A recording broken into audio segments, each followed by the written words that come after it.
श्रीराम समर्थ. श्रोते हो, आपण ऐकत आहात श्री गोंदवलेकर महाराज यांचे प्रवचन. प्रपंचात आपण साक्षीत्वाने वागावे. सत्य वस्तू ओळखणे हा परमार्थ आणि असत्य वस्तूला सत्य मानून चालणे हा प्रपंच होय.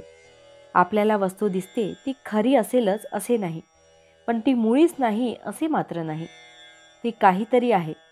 एका दृष्टीने सत्य वस्तू अशी आहे की प्रत्येकजण जे गुण त्या वस्तूला लावतो ते सर्व गुण तिच्या ठिकाणी आहेतच, शिवाय आणखी काहीतरी गुण तिच्या ठिकाणी आहेत, म्हणून ती निर्गुण आहे. दुसऱ्या दृष्टीने ती अशी आहे की प्रत्येकजण जो गुण तिला लावतो तो कल्पनेनेच तिच्या ठिकाणी आहे असे आपण म्हणतो, म्हणून ती वस्तू गुणांच्या पलीकडे आहे. या अर्थाने सुद्धा ती निर्गुणच आहे.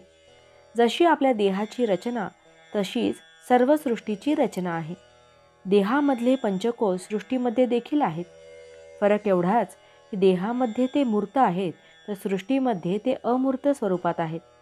भगवंताला एकट्याला करविना म्हणून तो एकाचा अनेक झाला. त्याचा हा गुण माणसाने घेतला.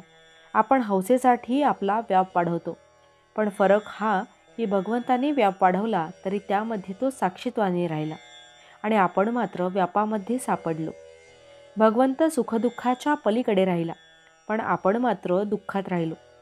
व्यापाच्या म्हणजे परिस्थितीच्या बाहेर जो राहील त्याला दुःख होणार नाही. खरे पाहिले तर व्यापातून वेगळेपणाने राहण्यासाठी सर्व धडपड आहे. व्याप दुःखदायक न व्हावा असे वाटत असेल तर आपण साक्षीत्वाने राहायला शिकले पाहिजे. आपण जगामध्ये व्याप वाढवतो, तो आनंदासाठी वाढवतो, पण भगवंताच्या व्यतिरिक्त असणारा आनंद हा कारणावर अवलंबून असल्याने ती कारणे नाहीशी झाली की तो आनंद मावळतो. यासाठी तो आनंद अशाश्वत होय. म्हणून खरा आनंद कुठे मिळतो ते पाहावे. जगणे म्हणजे शरीरात चैतन्य असणे होय. चैतन्य हे केवळ सच्चिदानंदात्मक आहे. म्हणून जोपर्यंत आपण जिवंत आहोत तोपर्यंत स्वाभाविक आनंद असलाच पाहिजे. हा आनंद आपण भोगावा. ब्रह्मानंद आणि सुषुप्ती यामध्ये फरक आहे.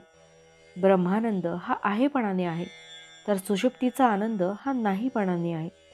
आपल्याला झोप लागली की काय जाते आणि जागे झालो की काय येते हे नित्याचे असूनसुद्धा आपल्याला कळत नाही. भगवंताच्या इच्छेने सर्व होते आणि तोच सर्व करतो अशी भावना ठेवणे यासारखे समाधान नाही. कृतीमध्ये आनंद आहे, फळाच्या किंवा फळाच्या आशेत तो नाही. नामस्मरण रूपी कृती केली असता शाश्वत आनंदाचा सहज लाभ होईल. भावार्थ, भगवंताच्या स्मरणात कर्तव्य केले की जीवनात आनंद उत्पन्न होतो. जानकी जीवन स्मरण जय जय राम. महारुद्र हनुमान की जय. समर्थ रामदास स्वामी महाराज की जय. सब संतन की जय. श्री अनंत कोटि ब्रह्मांड नायक राजाधिराज सच्चिदानंद सद्गुरु श्री ब्रह्म चैतन्य महाराज की जय. जय जय रघुवीर समर्थ. आता आपण 13 वेळा नामस्मरण करूया. श्रीराम जय राम जय जय राम. श्रीराम जय राम जय जय राम. श्रीराम जय राम जय जय राम.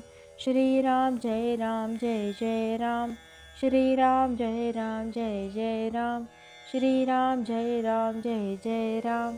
श्रीराम जय राम जय जय राम. श्रीराम जय राम जय जय राम. श्रीराम जय राम जय जय राम. श्रीराम जय राम जय जय राम. श्रीराम जय राम जय जय राम. श्रीराम जय राम जय जय राम. श्रीराम जय राम जय जय राम. जय श्रीराम.